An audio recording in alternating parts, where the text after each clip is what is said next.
Et on enchaîne sur We Do Biz, toujours depuis le Forum de la Mixité, et j'ai le plaisir de retrouver Vincent Cespedes. Bonjour. Bonjour. Vincent Cespedes, vous êtes philosophe et également fondateur de Mattcaline. Vous êtes intervenu aujourd'hui sur le forum pour expliquer pourquoi finalement, je crois, les hommes n'ont aucun intérêt à avoir rentré les femmes dans le conseil d'administration notamment. C'est provoquant. Ouais, c'était provoquant, mais c'est vrai que souvent dans les forums sur la mixité, et Dieu sait que j'en fais beaucoup depuis mon livre L'homme expliqué aux femmes, je fais la tournée de France et d'autres pays sur la question du féminisme, du leadership au féminin, et de l'audace au féminin et de l'ambition au féminin. Et à chaque fois, il y a, regardez, nous on est bien, notre entreprise promotionne les femmes, les aide, il y a du mentoring, on est formidable, on arrive à 30% de femmes dans les cadres dirigeants, c'est formidable. Et à un moment, il faut poser la question, mais pourquoi tout ça? À quoi ça sert? C'est une vraie question et je l'ai posée. J'ai posé la question, je crois que elle était dans GDF Suez, et je disais pourquoi toute cette énergie, cette débauche d'énergie à former des femmes, à faire des cercles féminins, du networking féminin, du coaching féminin. Enfin, pourquoi? À quoi ça sert? Et elle a eu du mal à me répondre. Hein. Et alors vous avez une réponse pour nous? Bah oui, évidemment, je ne vais pas rester au niveau de la provocation, mais c'est la vraie question. Eh bien, pourquoi il faut des femmes? Parce que l'incompétence, sinon, est partagée que entre hommes. Il faut bien qu'il y ait des femmes incompétentes en entreprise, véritablement, y compris au poste de responsabilité et surtout de femmes compétentes. En fait, c'est la question du sourcing. Enfin, comment on trouve les vraies ressources et les vraies compétences? C'est évidemment en ouvrant à l'autre moitié de l'humanité que sont les femmes. À vouloir faire de l'entre-nous, entre hommes, finalement, on exclut des talents. Et c'est ça le drame. Et on se prive d'une performance extraordinaire, on se prive d'idées nouvelles, on se prive de talents, tout simplement. Donc ça, c'est une première raison. Il y a d'autres raisons, bien sûr. Une autre raison, c'est qu'on a tous on est tous partis liés avec des femmes. Votre fille, votre mère, votre sœur, ce sont des femmes. Donc à vouloir appliquer le sexisme et renforcer le sexisme dans une optique un peu communautariste, parce que finalement c'est du communautarisme masculin qu'on a en entreprise. C'est condamner son cercle proche. C'est condamner son cercle proche et donc se faire violence à soi-même.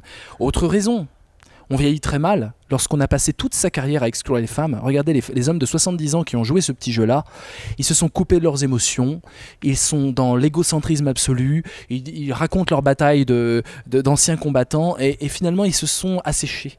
Parce que pour arriver, vous savez, à un certain niveau, vous le savez très bien, c'est très violent l'entreprise, c'est une guerre. Dans les négociations, parfois il y a des destins qui se jouent et donc il faut absolument qu'il y ait ce que j'appelle l'onde de charme, c'est-à-dire une circulation de quelque chose qui nous donne envie, de la passion, de l'énergie, de l'optimisme. Si on n'a pas ça, on s'assèche. Et je pense que jouer le jeu de la mixité, c'est se permettre à une énergie de circuler. Sinon, on la bloque et à être dans l'entre-nous masculin, finalement, on s'assèche et on vieillit très mal. Vous développez notamment, Vincent Cespedes, des réflections sur les stéréotypes, d'où ils proviennent déjà, et puis la manière dont on arrive à les déjouer. Alors je veux tout savoir. Bon, les stéréotypes, on sait d'où ils proviennent. Ils proviennent de la société très largement, et surtout des médias, du sport. De l'éducation. Oui, l'éducation, pas tant que ça. Non. Oui, bien sûr, l'éducation parentale, c'est fondamental, mais c'est la société. Vous savez, il y a quelques années, le jeu d'échecs, il y avait 2 championnats de jeu d'échecs, et Dieu sait qu'on a un cerveau compétent, homme ou femme, on a des cerveaux compétents. Eh bien, il y avait un championnat masculin, comme s'il fallait des biceps pour jouer au jeu d'échecs, et un championnat féminin.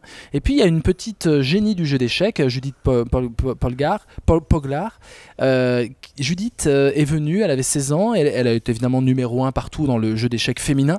Elle s'est dit, bon bah non, les Kasparov et compagnie, bah, j'ai envie de me les faire, voilà. Et elle pouvait pas. Et on l'a traitée de singe savant, éduquée par son père, de créature complètement trop féminine. D'ailleurs, elle jouait avec ça, puisque dans les compétitions, elle avait une grande chevelure et elle faisait bouger sa chevelure pour troubler ses adversaires masculins. Et bien évidemment, elle a gagné des magnifiques victoires, notamment contre Kasparov, qui d'ailleurs a revu son jugement. Mais pourquoi pas le football? Pourquoi on ne mettrait pas des équipes mixtes? Alors vous allez me dire, oui, les hommes sont plus musclés, mais bon, le football, il faut aussi bien viser, il faut être endurant. On pourrait ouvrir le football à des failles, à la stratégie. Alors, il n'y aura peut-être pas 11 joueurs femmes, 11 joueuses, mais il y aura peut-être 1 ou 2 femmes de temps en temps qui se baladeront et ça créera l'événement. Moi, je suis pour qu'on casse les stéréotypes là où ils proviennent, c'est-à-dire la culture populaire au sens de partagée par tous, hein, tout simplement. Et donc, les stéréotypes, ça vient de millénaires accumulés qui ont fait que les femmes ne devaient pas avoir un rôle de leaduse et devaient avoir avoir un rôle de secrétaire, être dans le care, être dans le soutien du guerrier. Donc il faut casser ces stéréotypes-là, mais encore une fois, les stéréotypes nous arrangent, nous les hommes, d'un point de vue cynique. Vincent Cespedes, vous parlez de manière de retravailler, de casser les stéréotypes dans la société, dans les médias, dans le sport.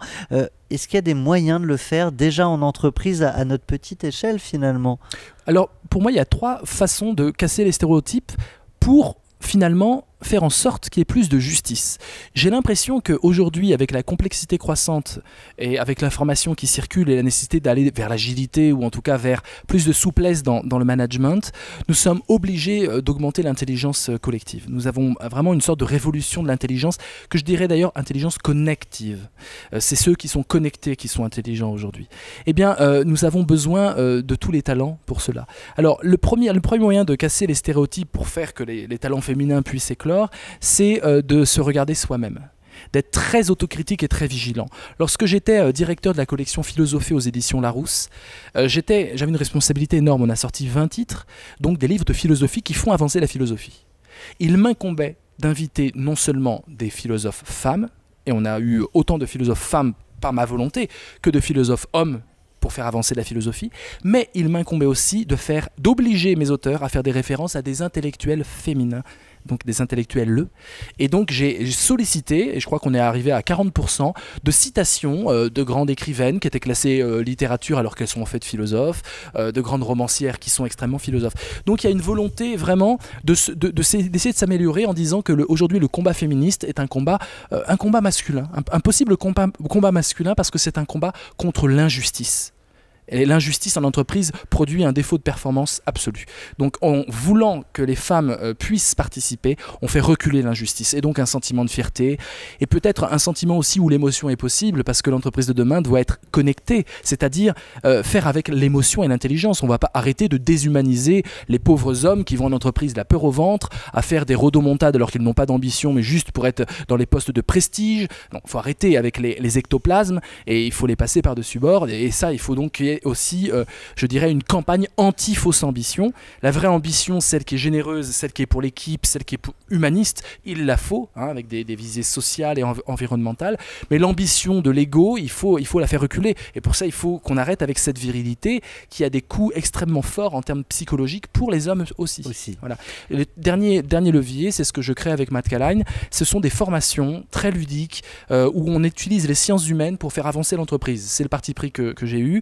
Donc je pense que l'intelligence, c'est aussi dans les sciences humaines qu'on la trouve, en philosophie, en psychologie, en sociologie. Et donc il faut faire des ateliers où on expérimente avec l'émotion, avec même la danse. Il y a une danseuse contemporaine qui travaille avec nous, mais avec évidemment des concepts. On expérimente les valeurs. Quelles sont mes valeurs? Quelles sont les valeurs de l'entreprise? Comment je m'adapte? Comment je réagis? C'est à la fois une immense introspection pour chaque salarié et chaque dirigeant, et c'est aussi une façon fondamentale de se remettre en question.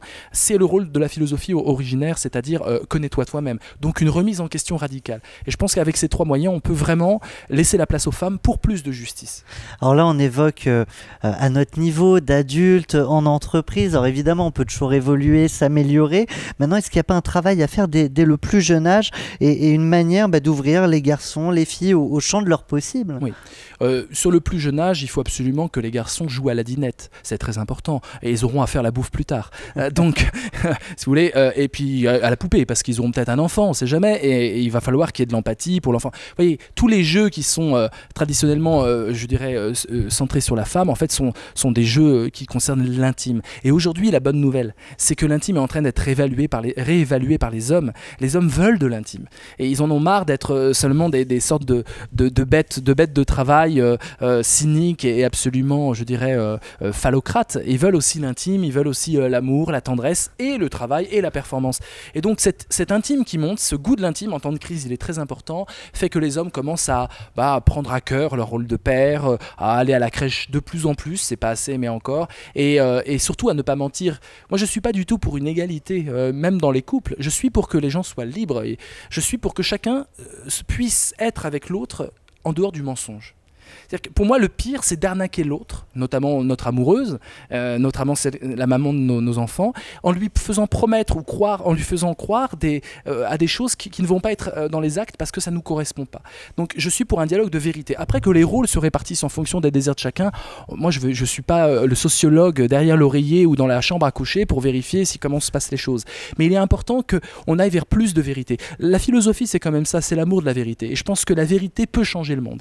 Être dans un rapport de vérité, on arrête d'être dans l'hypocrisie consensuelle et on arrête de mentir aux femmes pour pouvoir mieux les manipuler, surtout. Eh bien moi, ma vérité, c'est que le temps nous est malheureusement compté. Vincent Cespedes, un grand merci à vous. Merci à vous. Je le rappelle, philosophe et fondateur de Matt Caline. On était ici sur We Do Biz depuis le forum de la mixité. Merci à vous. Merci beaucoup.